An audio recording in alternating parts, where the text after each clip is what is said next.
নমস্কাৰ প্ৰিয় দৰ্শকসকল, 2026 বৰ্ষৰ ৰাশিফলৰ শিতানলৈ সকলোকে স্বাগতম জনাইছোঁ।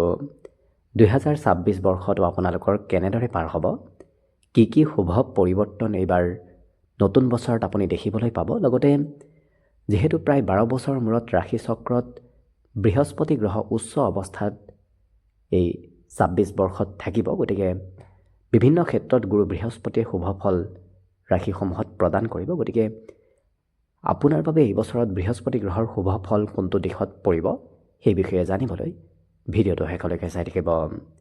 অৱশ্যে আজি আমি কুম্ভ ৰাশিৰ ব্যক্তিসকলৰ বিষয়ে জনাম। কুম্ভ ৰাশিৰ ব্যক্তিসকলৰ শিক্ষা, কৰ্ম, বিবাহ, প্ৰেম সম্পৰ্ক, বৈবাহিক স্থিতি, পাৰিবাৰিক স্থিতি আদি সকলোকে সামৰি এইবাৰ 2026 বৰ্ষত আহিবলগীয়া কিছুমান পৰিৱৰ্তনৰ বিষয়ে আজি ভিডিঅ'ত আপোনালোকে জানিব পাৰিব। অৱশ্যে ভিডিঅ'টো আৰম্ভ কৰাৰ পূৰ্বে আপোনালোকলৈ এটা বিশেষ অনুৰোধ যে ভিডিঅ'টোত এটা লাইক কৰিব, আৰু যদি আজি প্ৰথমবাৰৰ বাবে এই চেনেলটোলৈ আহিছে তেতিয়াহ'লে চেনেলটো ছাবস্ক্ৰাইব কৰি কমেণ্ট বক্সত জয় শ্ৰীকৃষ্ণ লিখিবলৈ একেবাৰে নাপাহৰিব। এইবাৰ 2026 বৰ্ষৰ আৰম্ভণিৰ সময়খিনিত গুৰু বৃহস্পতি কুম্ভ ৰাশিৰ ব্যক্তিসকলৰ বাবে শিক্ষাস্থানত থাকিব। প্ৰথম অৱস্থাত যিহেতু শিক্ষাত গুৰু বৃহস্পতিৰ স্থিতিয়ে আপোনাৰ শিক্ষা দীক্ষাত উন্নতি প্ৰগতি দিয়া দেখা যাব, আৰু প্ৰেম সম্পৰ্কটো মধুৰতা লৈ আনিব। যিহেতু পূৰ্বৰ পৰাই ৰাহুৰ পূৰ্ণ দৃষ্টি আপোনাৰ প্ৰেমৰ স্থানত আছে, যাৰ বাবে ৰাহুৱে অকণমান খেলি মেলি কৰি আছে, কিন্তু বৃহস্পতি গ্ৰহই সেই প্ৰেমত চলি থকা অশুভ প্ৰভাৱবোৰ নোহোৱা কৰি তুলিব। লগতে যদি আপুনি বিবাহিত সন্তানৰ ফালৰ পৰাও কিবা খবৰ এই বছৰৰ আৰম্ভণিৰ সময়খিনিত লাভ কৰিব, সন্তানে আপোনাৰ কথা মানি চলিব। ভাগ্যত আকস্মিক উন্নতিৰ যোগ দেখা পোৱা গৈছে। বিশেষকৈ জুন জুলাই মাহৰ আগৰ সময়খিনিত আপোনাৰ আকস্মিক উন্নতিৰ যোগ আহি পৰিব।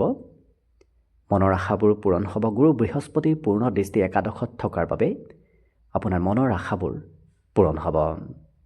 উপাৰ্জন পাতিও বাঢ়িব, কাৰণ বৃহস্পতি গ্ৰহ হৈছে ধনৰ কাৰক গ্ৰহ, আৰু একাদশত গুৰু বৃহস্পতিৰ পূৰ্ণ দৃষ্টিয়ে আপোনাৰ এই বছৰটোত আৰম্ভণিৰ সময়খিনিত ধন আগমনৰ পথবোৰ মুকলি কৰিব। গুৰু বৃহস্পতিৰ যিহেতু পূৰ্ণ দৃষ্টি আপোনাৰ ৰাশিৰ ওপৰতো থাকিব, গতিকে অশুভ গ্ৰহৰ প্ৰভাৱসমূহ আপোনাৰ ৰাশিৰ পৰা বহুখিনি নোহোৱা কৰি তুলিব। প্ৰথমতে স্বাস্থ্য পাতিৰ প্ৰব্লেমবোৰ নোহোৱা কৰিব। বিশেষকৈ ৰাহুৱে অকণমান আপোনাৰ স্বাস্থ্যত কিছু খেলি মেলি কৰি আছে, কিন্তু বৃহস্পতিৰ পূৰ্ণ দৃষ্টিয়ে সেই অশুভ প্ৰভাৱবোৰ জুন মাহলৈকে প্ৰশমন কৰি থকা দেখা যাব। ইয়াৰ পিছত কিন্তু যেতিয়া গুৰু সঞ্চাৰ হ'ব, জুন জুলাই মাহৰ পিছত যেতিয়া গুৰু সঞ্চাৰ হ'ব, তেতিয়া আপোনাৰ ৰাশিৰ পৰা ষষ্ঠ স্থানত বৃহস্পতি গ্ৰহৰ প্ৰৱেশ হ'ব, আৰু ষষ্ঠৰ গুৰু বৃহস্পতিয়ে আপোনাৰ স্বাস্থ্যত কিছু খৰচৰ মাত্ৰা বঢ়াব পাৰে। বিশেষকৈ পেটৰ সৰু সুৰা সমস্যাই দেখা দিব পাৰে, হজম শক্তি অকণমান কমিব পাৰে। গতিকে সেইখিনি সময়ত আপুনি নিজৰ স্বাস্থ্যৰ যত্ন ৰাখিব, মাছ মাংস খোৱাৰ পৰা দূৰত থাকিব, কাৰণ বৃহস্পতি গ্ৰহ দুৰ্বল হ'লে মাছ মাংস খালে অকণমান স্বাস্থ্যত সমস্যা দিয়া দেখা যায়। অৱশ্যে কৰ্মস্থানত গুৰু বৃহস্পতিৰ পূৰ্ণ দৃষ্টি যিহেতু জুন মাহৰ পিছৰ সময়খিনিত থাকিব, গতিকে বৃহস্পতি গ্ৰহই আপোনাৰ কৰ্মত উন্নতি প্ৰগতি লাভালাভ দিয়াও দেখা যাব। অৱশ্যে ধনস্থানতো গুৰু বৃহস্পতিৰ পূৰ্ণ দৃষ্টি থাকিব, যিটো কাৰণত আপুনি যদিও খৰচ হ'ব তথাপি সঞ্চয় কৰিবলৈ সক্ষম হ'ব পাৰিব। কিছু পৰিমাণে হ'লেও এই বছৰত আপুনি নিশ্চয় সঞ্চয় কৰিব পাৰিব। গতিকে অকণমান বৃহস্পতি গ্ৰহৰ প্ৰতিকাৰ কৰাৰ প্ৰয়োজন আছে। পাৰিলে আপুনি বৃহস্পতিবাৰে ঘৰত ঘিৰ চাকি জ্বলোৱাৰ চেষ্টা কৰক। হালধীয়া ফুলেৰে আপুনি ভগৱান বিষ্ণুক আৰাধনা কৰাৰ চেষ্টা কৰক। তেতিয়া দেখিব আপোনাৰ গুৰু বৃহস্পতিৰ বলাবল বহুখিনি বৃদ্ধি কৰিব পাৰিব, আৰু জীৱনত আপোনাৰ নিশ্চয় শুভ ফলবোৰ আহিব ধৰিব। লগতে যিহেতু বছৰটোৰ আৰম্ভণিৰ সময়খিনিত শুক্ৰ গ্ৰহ একাদশত থাকিব, একাদশৰ শুক্ৰ গ্ৰহই আপোনাৰ উপাৰ্জন পাতিবোৰ বঢ়াব, ধন আগমনৰ পথবোৰ মুকলি কৰি তুলিব। শিক্ষাস্থানত শুক্ৰ গ্ৰহৰ পূৰ্ণ দৃষ্টিয়ে আপোনাৰ শিক্ষা দীক্ষাত উন্নতি প্ৰগতি দিয়াও দেখা যাব। অৱশ্যে ৰবি আৰু শুক্ৰৰ সংযোগে চৰকাৰী ধন আগমনৰ সম্ভাৱনা লৈ আনিব। বছৰটোৰ আৰম্ভণিৰ সময়খিনিত আপুনি চৰকাৰী ধন হয়তো লাভ কৰিব পাৰে। শিক্ষাত ৰবিৰ পূৰ্ণ দৃষ্টিয়ে পঢ়া শুনাৰ ক্ষেত্ৰত আত্মবিশ্বাস, সাহস, মনোবল বৃদ্ধি কৰি তুলিব। অৱশ্যে সন্তানৰ সৈতেও মিত্ৰতা বাঢ়িব। বছৰটোৰ আৰম্ভণিৰ সময়খিনিত সন্তানে আপোনাৰ সৈতে খুব বন্ধুত্বসুলভ সম্পৰ্ক গঢ়ি উঠা দেখা যাব। প্ৰেম সম্পৰ্কটো শুক্ৰ গ্ৰহই মধুৰতা আনিব, কাৰণ শুক্ৰ গ্ৰহ হৈছে প্ৰেমৰ কাৰক গ্ৰহ, আৰু প্ৰেমৰ কাৰক গ্ৰহ শুক্ৰ গ্ৰহৰ পূৰ্ণ দৃষ্টি যিহেতু বছৰটোৰ আৰম্ভণিৰ সময়খিনিত থাকিব, গতিকে সেইখিনি সময়ত শুক্ৰ গ্ৰহই প্ৰেমত শুভ ফল দিয়া দেখা যাব। অৱশ্যে বুধ আৰু মঙল গ্ৰহ যিহেতু দ্বাদশ স্থানত থাকিব, গতিকে বুধ মঙল গ্ৰহই খৰচ অকণমান বঢ়াব। আপোনাৰ ভাতৃ ভগ্নীৰ নামতো খৰচ এই বছৰৰ আৰম্ভণিৰ সময়খিনিত অকণমান কৰিবলগীয়া হ'ব পাৰে।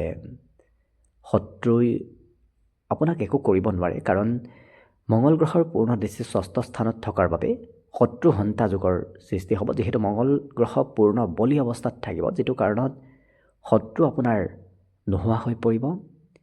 কৰ্ম দক্ষতা, কৰ্ম কৌশলতাবোৰ বাঢ়ি উঠিব, কাৰণ তৃতীয়ত মঙল গ্ৰহৰ পূৰ্ণ দৃষ্টি আপোনাৰ কৰ্ম কৰাৰ ইচ্ছাবোৰ বঢ়াই তুলিব।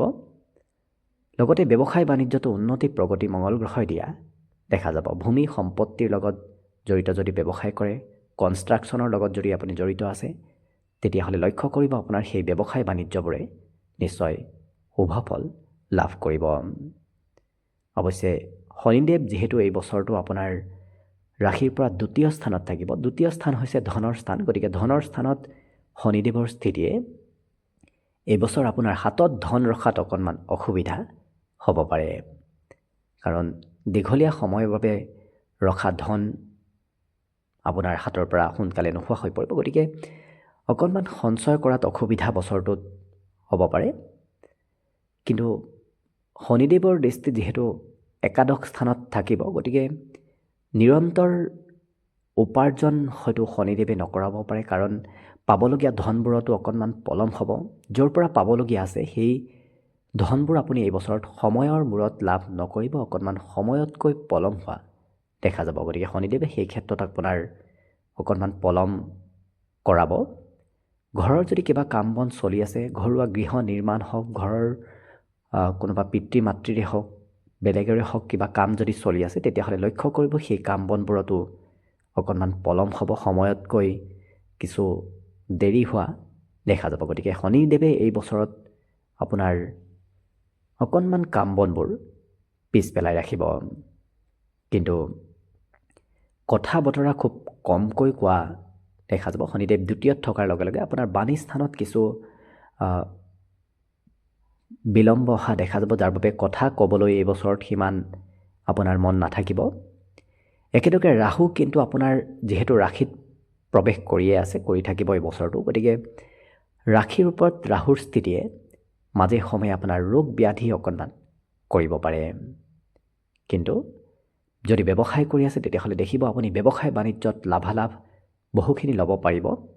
ৰাহুৰ পূৰ্ণ দৃষ্টি ব্যৱসায়ত থকাৰ বাবেই চল বল কৌশলেৰে ব্যৱসায়ত লাভালাভৰ যোগ দেখা পোৱা গৈছে। অকণমান শিক্ষা স্থানত ৰাহুৰ দৃষ্টিয়ে শিক্ষাত ধৈৰ্যৰ পৰিমাণ কমাব, কাৰণ পঢ়িবলৈ অকণমান ইচ্ছাবোৰ কম কৰা ৰাহুৱে দেখা যাব। তথাপি বছৰটোৰ আৰম্ভণিৰ সময়খিনিত যিহেতু বৃহস্পতি গ্ৰহৰ পূৰ্ণ বলি অৱস্থাত শিক্ষাত থকাৰ বাবে সেই ৰাহুৰ প্ৰভাৱবোৰ কম কৰিব। কিন্তু বছৰটোৰ যিহেতু শেষৰ সময়ত ৰাহুৰ প্ৰভাৱবোৰ অকণমান বেছি হৈ পৰিব, যিটো কাৰণত পঢ়াত অকণমান ধৈৰ্য কিছু কমিব পাৰে। সেইদৰে প্ৰেম সম্পৰ্কতো ধৈৰ্যৰ পৰিমাণ কমিব। গতিকে প্ৰেম পঢ়া শুনাৰ ক্ষেত্ৰত এই দুটা ক্ষেত্ৰত অকণমান গুৰুত্ব দিয়াৰ বছৰটোত প্ৰয়োজন আছে।